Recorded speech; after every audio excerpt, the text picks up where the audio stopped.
Continuing the commemoration of tourism, the Barbados Tourism Product Authority took to the streets to highlight the unsung heroes of the industry.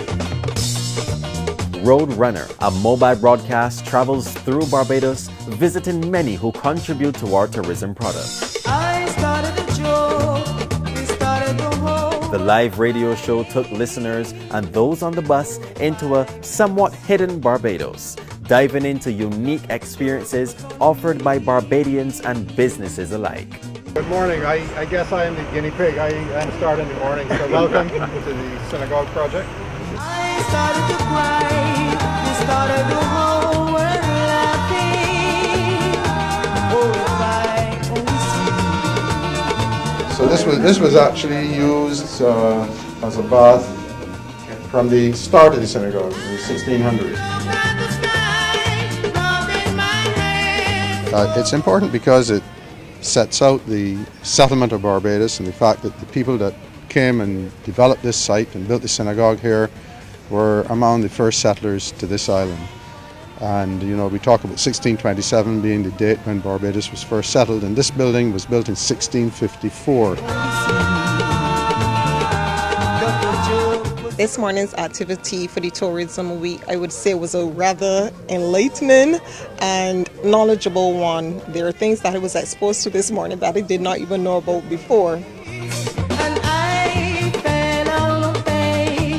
And even though we are a wax museum, we make our product with silicon.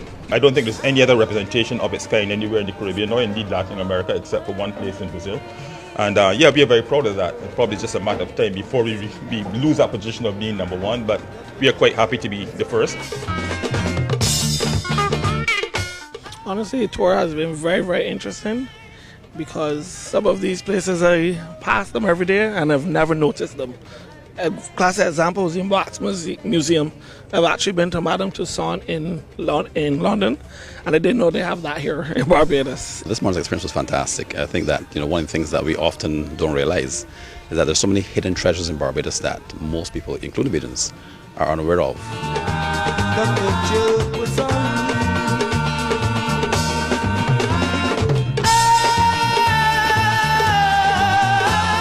This is really, really good. I can say to you that I'm exhilarated. I think it's the best kept secret in Barbados, the entrepreneurs that I saw today. And I think that, that's good for Barbados. And I'm glad to have come. I'd like to thank Kerry for inviting me. And I always think that, I am tourism. I thought this morning was a fantastic opportunity for those of us who work in the industry to come out and see the service providers that we don't actually get to interact with on a daily basis. It was very educational for me. I think that this is a good thing that the BTPA is doing.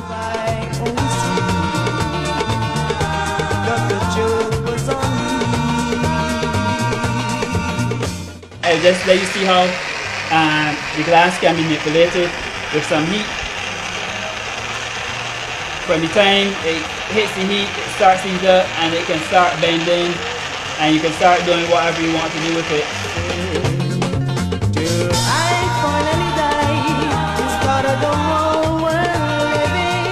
Right, and this carries 24 karat gold on the inside of it, and you dip it in ink and you write for half a page before you have to dip again.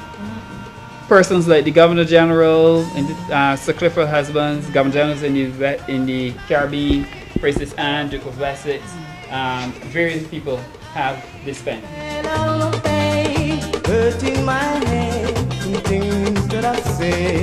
Closing the insightful morning, Roadrunners ventured into a home of agriculture.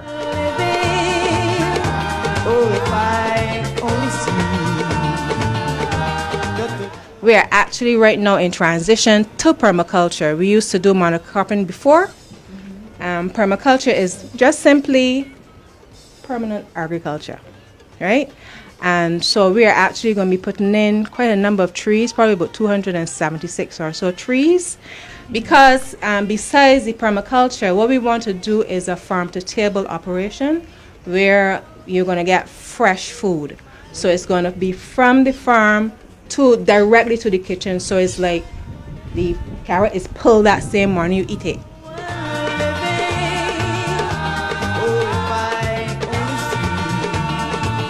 And I think this morning has been a really wonderful experience. It's great to expose our small businesses to tourism, and I think I'd like to see a great deal more of this take place over the next few years.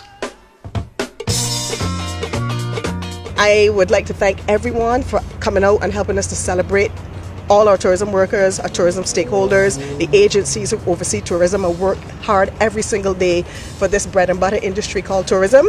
And this is another plank or another step in the BTPA's thrust to create a more sustainable, responsible, inclusive, people-centered tourism industry that, as I always say, is for, of, and by the Barbadian people.